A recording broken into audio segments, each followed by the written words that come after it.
Hi, everyone, and welcome back to the Back in the Day podcast, Metro Archive's lively series all about Nashville's culture and history. Today's episode is a special holiday-themed one, as we're interviewing L.A. Wilson about her new book, Once Upon a Nashville Night, the story of Mr. Harvey's nativity scene. Having experienced the nativity scene as a child, Wilson never forgot it. With her background as a researcher and editor, she dove down the rabbit hole of uncovering the history behind the magical display that graced the lawn of Centennial Park from 1953 to 1967. Among her many talents, she's active in local writing groups and storytelling shows, teaches Tai Chi at nonprofit organizations, and volunteers as a historical docent at Cheekwood Estate and Gardens. So we're thrilled to welcome her to the show today. Thank you for joining us. It's my pleasure.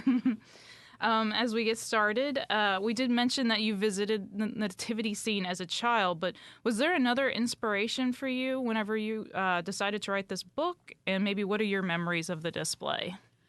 There was an inspiration. Most years as the Christmas holiday approach, on social media, people remember the nativity scene, and with their memories, they also start spreading rumors about what happened to it. Oh. It was made illegal. It's still in the basement of the Parthenon. Just anything you can think of. And so I decided I wanted to find out what really happened to it. Mm-hmm. And I went to the library and started digging. And the more I learned about it, just in general, the more fascinated I became. And I started trying to contact the descendants of Mr. Harvey, the descendants of the sculptor who made it. And after a while, I had just such a pile of information. I thought, okay, this should be a book. Awesome. And I really like how you organized it. You start with the backstory of, Mr. Harvey, and then, of course, the two other men that were involved in putting the nativity scene together. But how long did it take you then to reach out to those family members and do the research and plan it out for the book?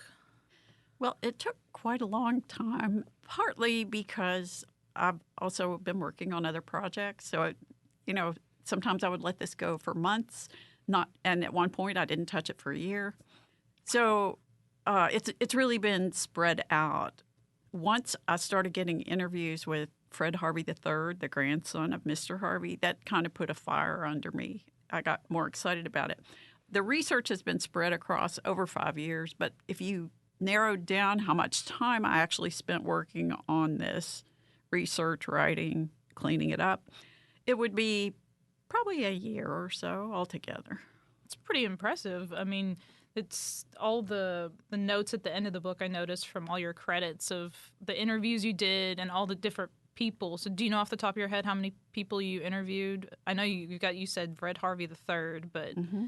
I also found the grandchildren of the sculptor who made it. There were 3 of them, and they live in the Chicago area where their grandfather lived. Right, okay. And we talked by email and Zoom, and I interviewed all the local people I could find, anybody who was willing to talk to me about their memories of it. And there were probably, 10 or 12 of those.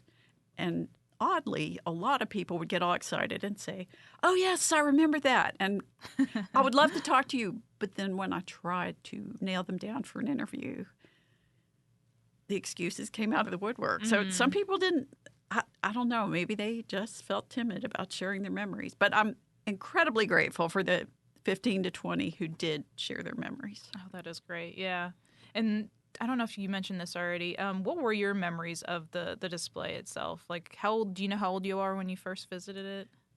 I don't know how old I was the first time. I have a picture of my sister and myself standing in front of it, and I look like I'm about 7. Okay. And my number one memory is being cold. Well, that was back in the day when girls didn't get to wear long pants that much. And we would come from Sunday night church and go there. So I had on a little dress, bare knees, bare legs, just ankle socks and a coat. and so it was being cold. But also, after the scene had been up a few years, they got some of those rotating colored lights from the 60s where it's red for a little while, and then the thing turns, and then it's green, and then it's blue. My sister and I were just enamored of these colored lights on the nativity scene, which I'm sure to an adult or someone with a history in art made their hair on their neck stand up. But to a child, it was magical. And my sister and I would stand and argue about which was the prettiest. No, it's the green. No, it's the blue. Oh, I love that. We've got some images in our collections of the nativity scene, and they're in multiple different colors. So, like, reading your book kind of gave me more context of understanding. Because at first I thought, did they just change the photography? But no, that was the light fixture. That was how it was. It was by design. So that's pretty cool. Well, there were also years when it just had white light on it, which, Okay. as an adult, I can look back and say, now that was truly beautiful, and just so brilliantly lit that you could see it all the way from West End Avenue. It was up by the Parthenon, and it just glowed and radiated. Oh, wow. It'd be so nice to see it now again, but It would. alas.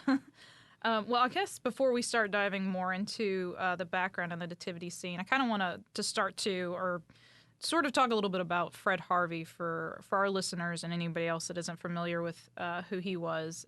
He came to Nashville about a decade before the nativity scene debuted and took over a failing store, Denton's Company, which you talk about in the book. And it operated in the old Liebig's building at the corner of 6th Avenue North and Church, which, weird coincidence, we happen to have the old Liebig sign that was on the side of the building in archives. It's sitting at Main right now. And I need to get an image for this when I post this. So as you're listening to this podcast, listeners, look at the image in the blog post of the angle from that I take, because you'll be able to see where it used to sit, where it's at now. So that's just a side note. But so Harvey's was unlike any other department store that Nashvillians or really anyone in the country had ever seen, with its circus-inspired attractions and novelties. Like, was it the first escalator in the South, or is it just the first escalator in Nashville that he had installed?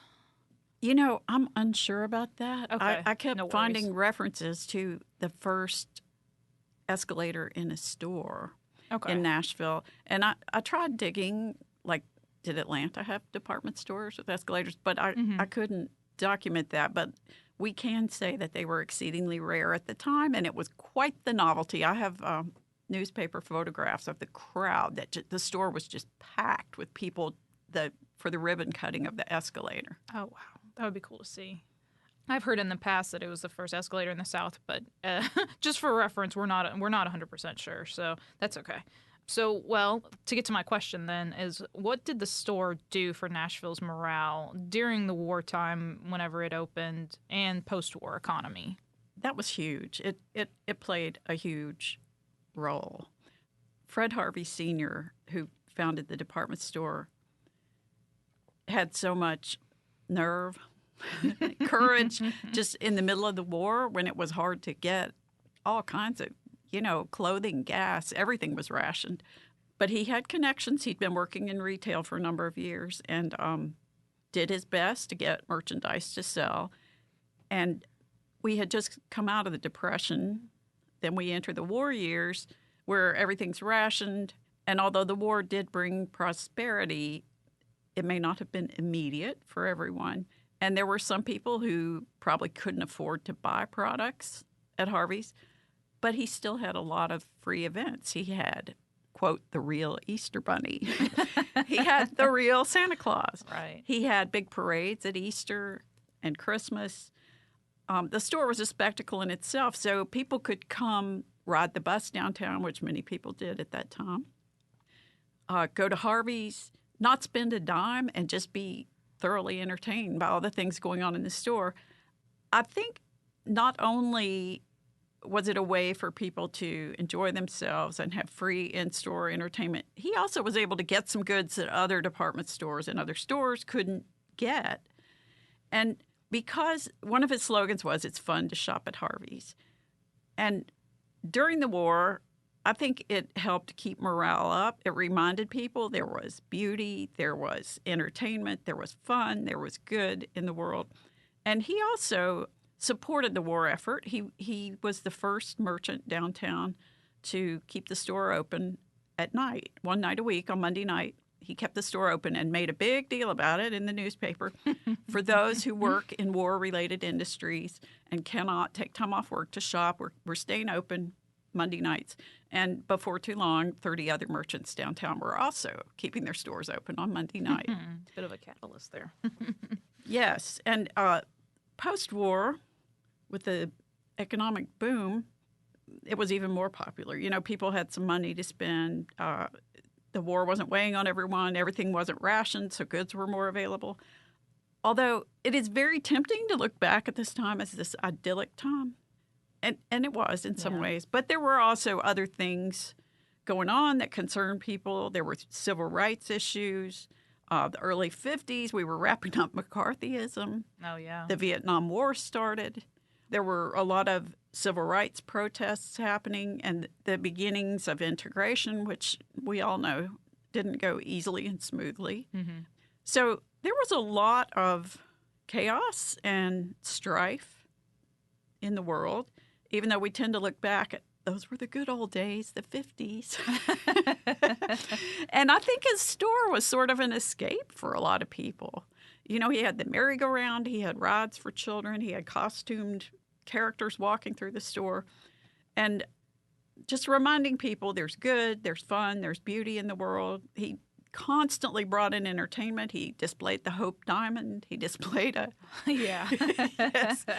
He had models showing the costumes from Elizabeth Taylor's film Cleopatra. He, you know, if he brought in some of the stars from Gunsmoke. He brought in Dinah Shore. If he could bring something to entertain people, he would do it. He did not hesitate. And he also seemed like he was pretty decent to his employees from what I gathered in your book. Or it was also, you know, pretty giving to the city itself. Like this nativity scene is just one of the examples of his philanthropy. And one thing I remember reading in your book when you were talking about just him operating his stores, whenever he would take his employees to load them up in a bus and took them over to the county courthouse to register to vote.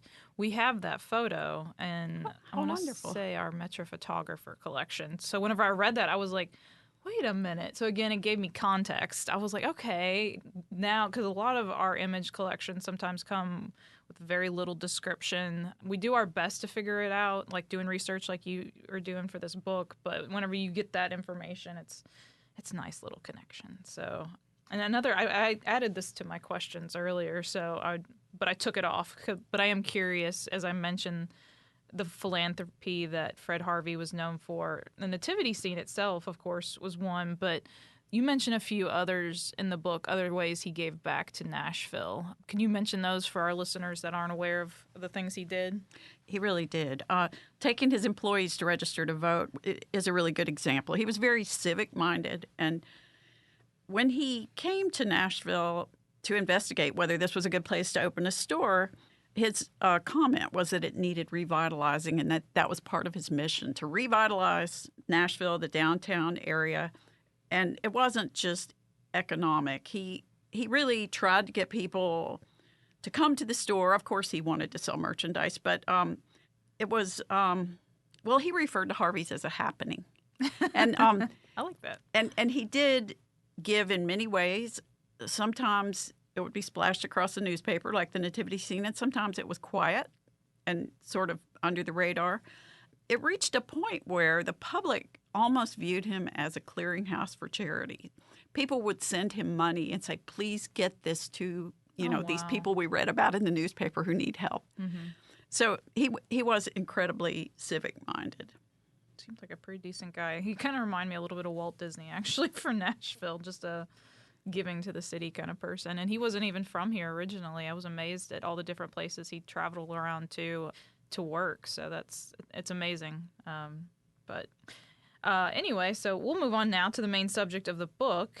Can you give our listeners a brief overview of the nativity scene for those who never saw it, haven't seen any of our images or any images of it, and might have no idea at all what we're talking about? Sure. Well, it was a larger-than-life-size nativity scene. Some of the angels in it were 12 foot tall before they were on their pedestals, which were 2 feet tall, making them 14 feet tall, and then they had 6-foot trumpets extended. So these pieces were massive. When you see pictures of them with humans standing beside them, you get an idea of the scale. And each year it was set up alongside the long side of the Parthenon and went the full length. It started out with fewer pieces, but by the time it was complete and they stopped adding to it, it had 123 sculptures.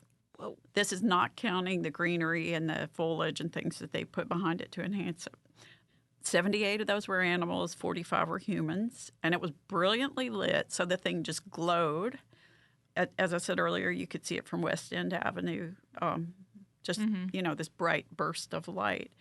And after the very first few days it was exhibited, there was sort of a mud hole in front of it from people walking across. So he put up a big boardwalk made of wood so people could walk across.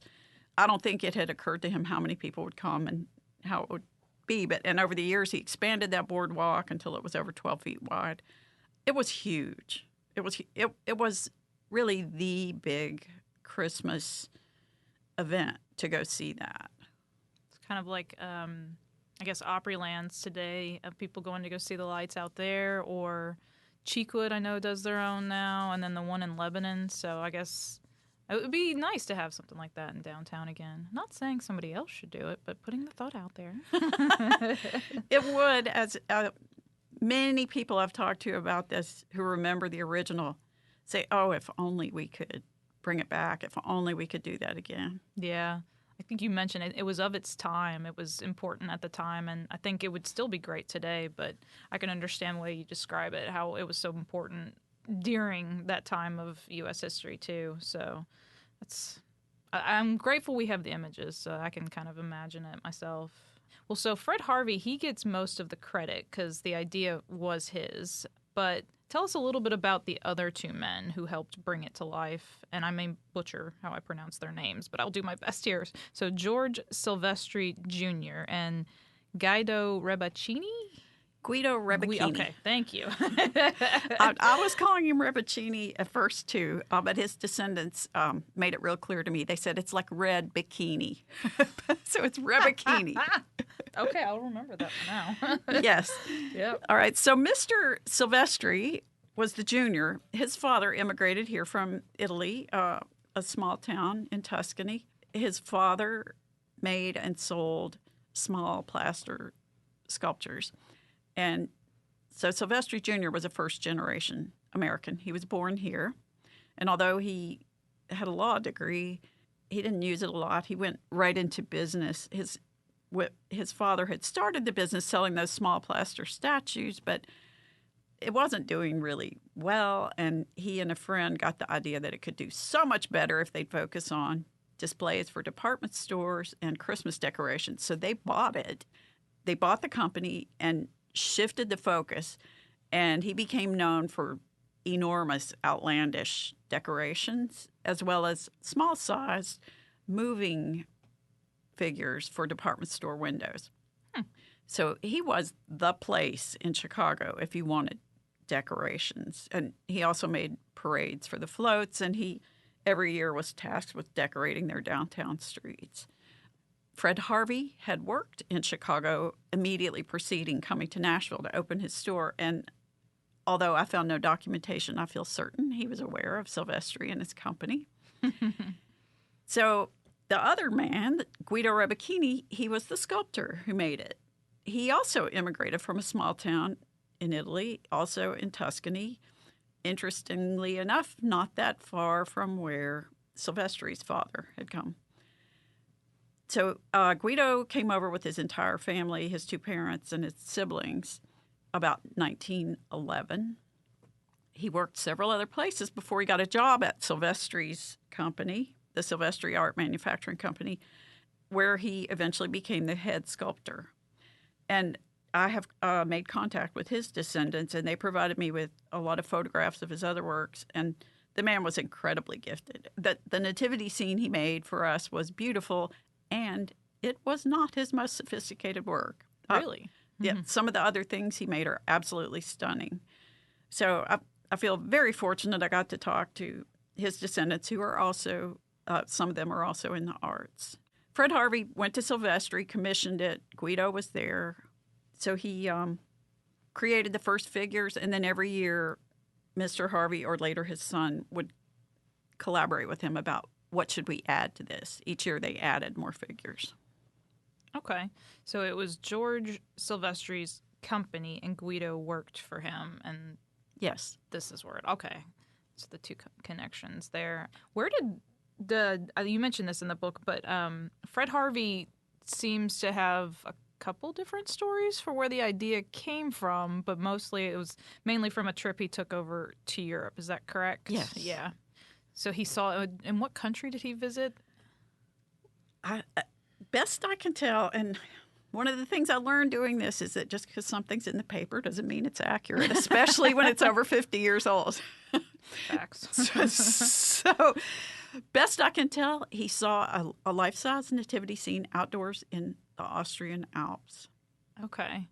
He was, from what I learned from your book, yeah, he seemed to have, as you say, like embellishment. So it's like it maybe have the one story of, yeah, he saw it there, but then over time it would add to, oh, yes, I saw it here. And then, yeah, so it's either way, that's the connection that can be made. I'm kind of curious then what the other display is that he saw, and then just, I don't know, he was a larger than life man.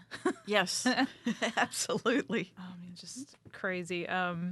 Just side note, because I was mentioned this before our interviews, one of my favorite stories about him that you mentioned is that he went to, because he did a lot of his purchasing back in New York, or he'd go to Chicago to bring things back here, and he found a laundry detergent, and he filled up a carload and brought it back. Is that right? Can you tell us a little bit about that story? This was at the end of the war when it was still difficult to get many things, detergent being one of them.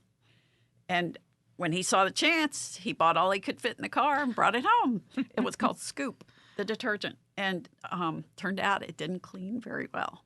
So I guess people bought it but never wanted more. And they had a whole lot of it sitting around the department store. In fact, some of the employees joked that it smelled like a laundry in there.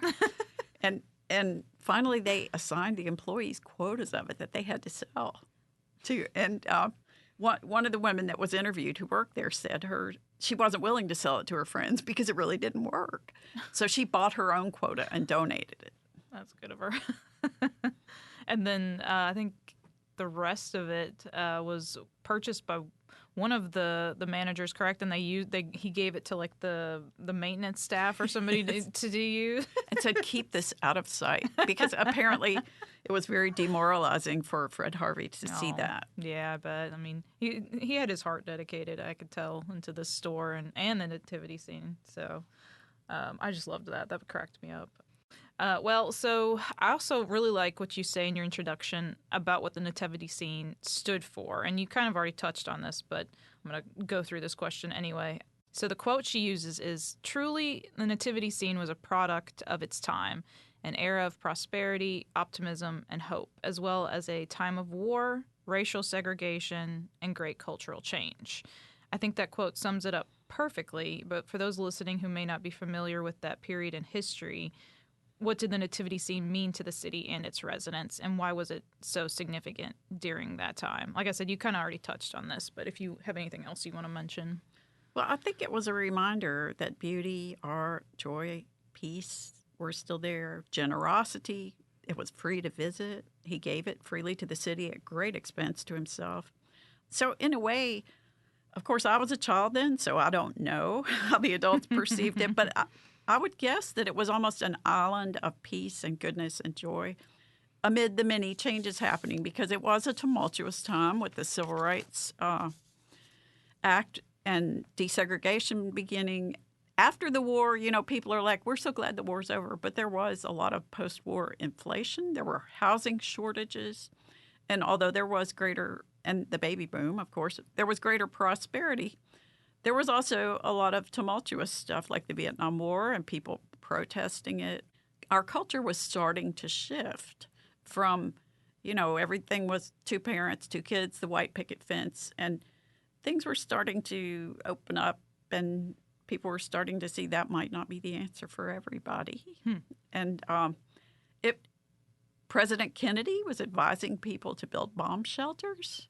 Oh, yeah. The Bay of Pigs, Cuba being declared a communist country, the Berlin Wall was, there was a big communist scare. Mm-hmm. So the nativity scene was something good and sweet, and at the time, not really ambiguous at all. It's just like, here is goodness. Yeah. So I think it was a great anchor for people to remind them that there's good when all this chaos is happening and nobody could see what's ahead. Right.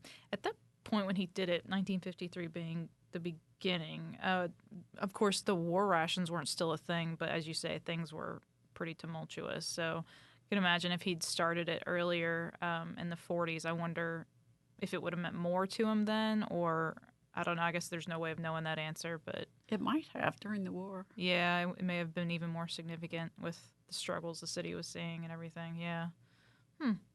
Well, like I said, I can just reiterate, I wish we still had it, but that's okay. Well, each year when this when was the scene constructed? I think we mentioned this before we started in, the recording, but do you have a date when they started putting it up, and then how long did it remain on display? Well, the very first year they put it up on December 10th, and it stayed up until a few days after Christmas. I think Fred Harvey was so thrilled with the response, he decided immediately, we'll put it up a few days earlier, and they kept backing it up. And yes, we've covered that he liked to exaggerate things and make good stories. He was quoted in the newspaper repeatedly as saying, "I've received thousands of letters of people begging me to put it up earlier," which perhaps he did. We'll never know. True. Eventually, the starting day became established as Thanksgiving Day. And in the early 60s, Thanksgiving wasn't the way we remember it. Have it now, it's not just a giant dinner and football all day, because in the late 50s, early 60s, there weren't hours and hours and hours of football on TV. And in the 50s, everybody didn't have a TV. Mm-hmm. So this was a big deal to have this in the park. People would go down to watch it being assembled.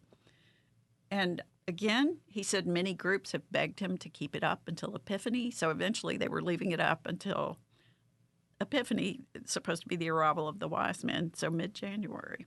So it was, depending where Thanksgiving would fall during the year, it was up 40 to 50 days each year.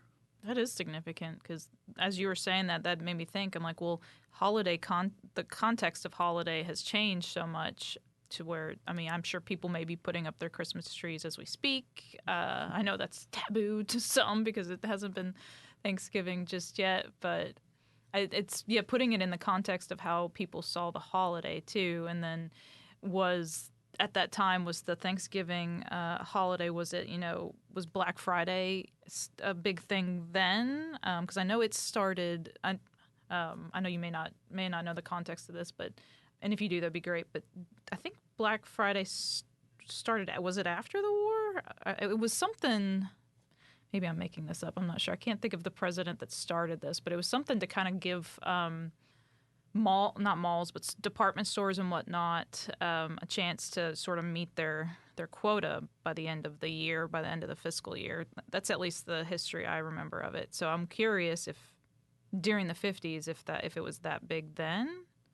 I don't know. I wish I did. Yeah, me too. I kind of wish I knew more about that. But because then, the Thursday, Friday, Saturday, Sunday of the Thanksgiving holiday is just this big, time period to spend with family. So I can kind of see how the nativity scene fits super well right into that. Do you happen to know how long it took him to construct it? Was it like just a couple days or? No, they would actually begin setting it up on Labor Day. So. Yeah, because because they had to take originally the pieces were stored in the basement of the Parthenon, and they had to bring out all the sculptures and see what needed repairing and and they would repaint it, spray paint it, and Harvey would also send employees to cut saplings. He wanted 30 small saplings about the same size as a backdrop, and then they would spray paint those white or silver to put the little lights on. Okay. And there were guy wires to hold these giant figures so they wouldn't come down when it got windy and snowy. So it was a big deal. So starting around Labor Day, they would begin to put it up, but or begin the repair and getting the saplings and repainting figures. But I don't think they started putting the figures in place until sometime in November. I see. Okay, so kind of just doing the prep work. I mean, honestly, that seems like a significant amount of time, and it is. But I think I once heard the fact that with Opryland, and again, if I'm wrong on this, my apologies, but they start setting up their light display, or they used to, in July of every year, because it takes that long to put all those lights and decorations up. So even more of a context, if you imagine it. So that's... And he did all the repairs, like the paintings, every year. He was pretty consistent with repairs and everything on the sculptures. Oh, yes. Many years it got snowed on, and if that happened and they put it away wet, when they went to bring things out, they definitely needed some repairs because, they would disintegrate. Okay. Were there ever any sculptures that, he had to completely be replaced due to weather and elements? Yes, I read that there were a number that were. They didn't specify which ones, but I'm guessing some of the older ones eventually had to be replaced. Okay. Yeah, that makes sense. I mean, thinking about what the winters were like in the 50s, I mean, we get pretty, our winters get pretty chilly, but that's usually not till about January and February. November and December always seems like it's a milder winter here, but back then, I mean, I'm sure it would have been a little bit different, but... Several times it got 7 or 8 inches of snow on the nativity scene. Oh, my. I've seen newspaper pictures of all the figures, with snow, and they're beautiful in their way. But these figures were not really waterproof. They had assumed they would be because one of the components was latex, but they were not, and they wicked up water like a sponge. So that's a lot of what happened. Oh, dear. Yeah, I guess that's a bit of a oversight on that one.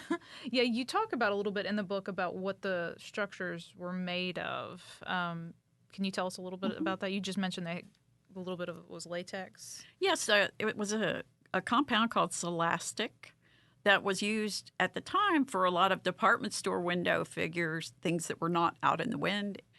Also used for theatrical props because it was lightweight and easily could be molded and then reheated if you didn't get it the way you wanted and remade.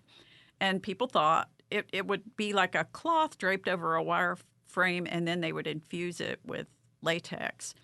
And doing that required the use of some chemicals that now people wouldn't be allowed to breathe in their own workplace. So Celastic is not as popular now as it was then. But that's what it was made of. And they thought since it had latex, it would be weatherproof. But the cloth in it still wicked up water like a sponge. Oh, goodness. So it's amazing it lasted 15 years. But, of course, with the replacements and whatnot.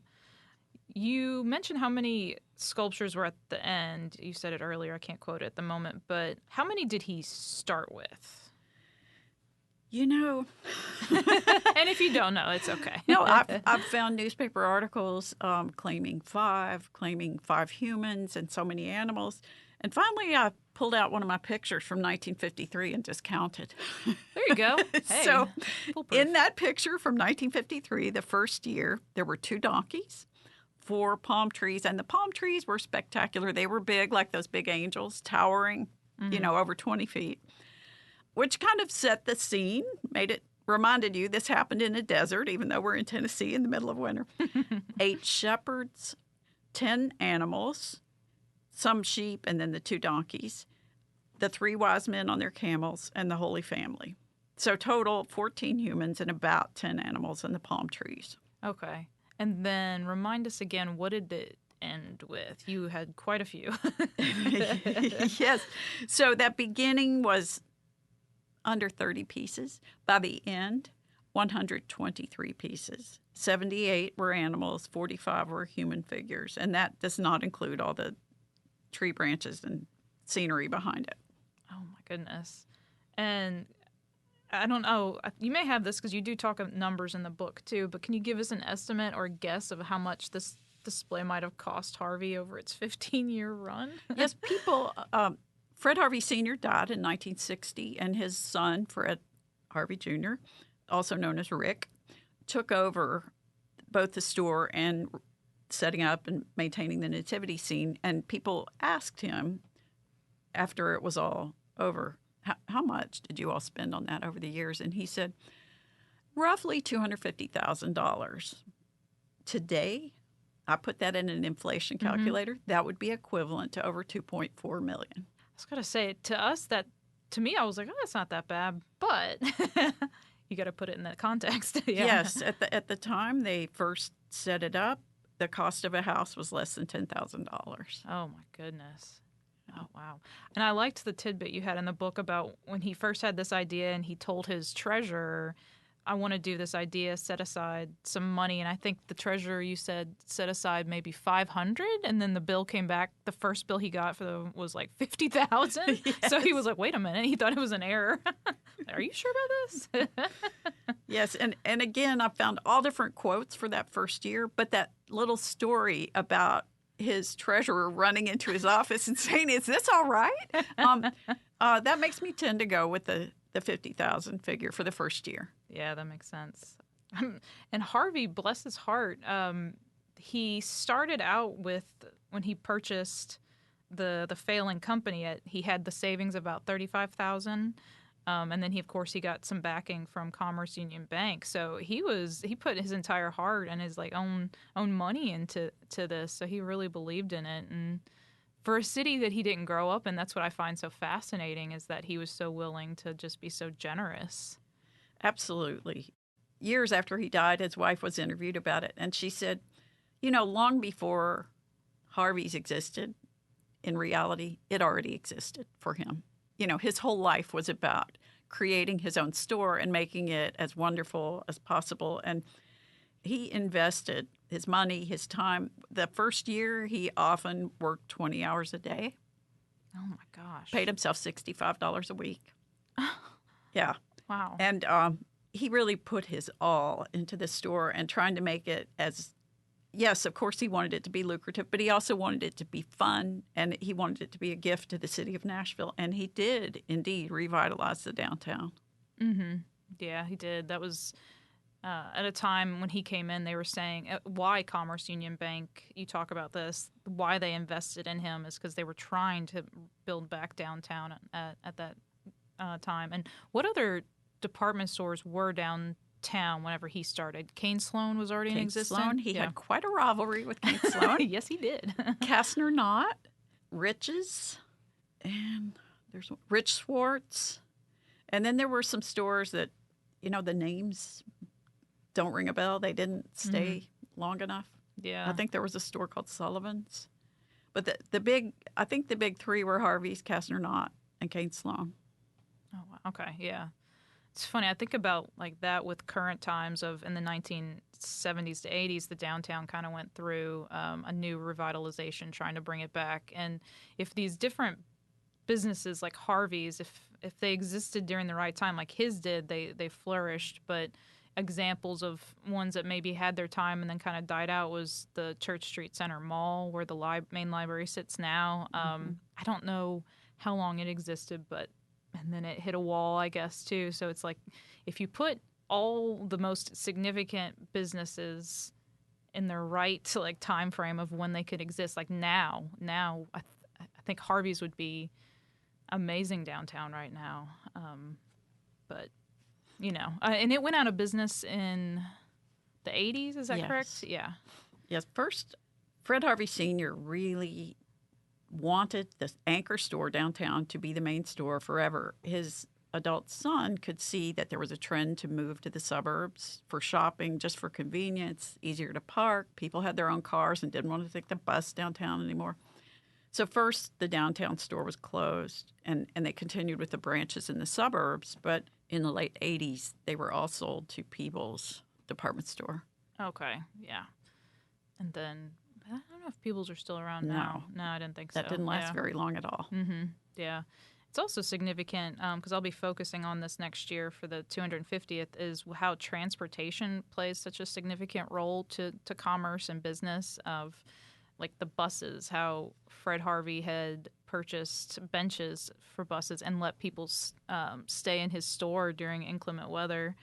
just kind of making that connection, giving people the opportunity. So if they have a car, they can travel, or if they can ride the bus, they can go to these places. So it's so significant to commerce, but it's so significant to a city's like functions too. Is transportation. So that's a sneak peek of what my plan is for next year. Fantastic. But, yeah. But to get back to your book and what you're talking about, the Nativity Scene's final year was 67, and it was sold to a firm in Cincinnati after that. Why was 67 the final year? Well, at this point, Rick, Fred Harvey Jr., was running the scene. His father had died, and I think the scene had gotten snowed on 2 years in a row, so it was really falling apart. Heavy snow, like 7 inches. And Guido Rebecchini, the sculptor, was no longer living. Mr. Silvestri was no longer living, and his business had been sold. So they couldn't go back to the source. And they might have been able to find people with equivalent artistic gifts to recreate it, but they were unsure about that. And the cost had become astronomical of maintaining it, and so many of these figures had to be redone completely after they got soaked in the snow and then were stored wet. And as they said, began to rot from the inside out. Oh, no. Yeah. So it just was no longer financially viable. And Fred Jr. tried to give it to the city of Nashville, and Nashville did a little research and said, sorry, we can't afford it. And so finally they sold it for what he said was, quote, a pittance to this firm in Cincinnati. Okay. And then what did they do with it? Do you happen to know? Yes, they displayed it indoors in a mall for 2 years. It was not popular there. Oh. I talked to a woman who grew up in Cincinnati during this time period, and she said, well, they already had several large outdoor nativity scenes that were their tradition, and it may just be that, we've got our Christmas traditions. Don't be messing with it. and it's also art aesthetics were changing in the late 60s. So the nativity scene leaned toward the classical, not the rotating colored lights, but the figures themselves. Sure. And pop art was becoming a big thing, modern art. So it just, the moment in time had sort of drawn to a close, I think. Yeah, I could see that. 15 years is a pretty decent run, I think. I kind of have my same theory, I would say, with Opryland, the theme park of, I forget how long it lasted. It started in 71 maybe, and then of course went out of business in the late 1990s. And it was so of its time, and I think people that grew up remember, that went to it and whatnot, cherish it so much because it's gone. If it was still around today, my theory is it's people wouldn't even bat an eye because it probably would be deteriorated. It just wouldn't have the same significance of being a lost memory or a place that you can't go back and revisit those childhood cherished memories. I think that's exactly right. It had its time, and would we love to see it again? Of course, but you move on and new things become a new tradition. So all that said, me blabbering there, are there any other thoughts or any final things you want to share for the listeners to recommend to read your book, or maybe what your favorite part of this book was? I guess, well, my favorite part was definitely getting to talk to the descendants of both Mr. Harvey and Mr. Rebecchini. And they would tell me stories about their grandparents, and it really brought these figures to life for me and made them seem like real people. I really just enjoyed digging into the history. I found the Ellis Island records where the Rebecchinis came over to the U.S. Nice. Yeah. Very exciting. I guess the big thing I learned from it is that history as written records is not always accurate. Mm-hmm. Memories are not always accurate. Everything gets a slant. The longer ago it was, the more likely you are to have it from a kind of oblique perspective. People put their own spin on it, their own interpretation. That doesn't mean it's wrong, but when you're trying to dig down and find, what really happened here, you often have to sort of paste it together from a number of different viewpoints. And I guess I would urge anybody who has a valuable tradition or a family member who's been significant, document while you can. That is, I think that's a brilliant message to give for sure. It's so true. You don't realize when it's gone, just the significance, I guess. Very good. Okay. Well, my recommendation is to go and read it. I think, especially since this podcast is being released during the holiday time, I think you'll love it. It's a great read. She does such a great job, like I said, of telling sort of the backstory of who the main characters are at the beginning, and then tells you the story about the nativity scene. So the book, again, is called Once Upon a Nashville Night, the story of Mr. Harvey's nativity scene. And Archives thanks you. We're going to add this to our archives collection. And then also, I would love to, if he is interested, I would love to invite Fred Harvey III to come on the podcast. I'd love to talk to him too. I know one of our researchers, Bob, has been trying to coordinate for that to happen. So, or if anybody else that's listening has a story they want to tell about Nashville history, I invite you to come on, just like Miss Wilson did. So, on that, I guess we will wrap things up. Thank you again for joining us. Thank you. It's been a joy.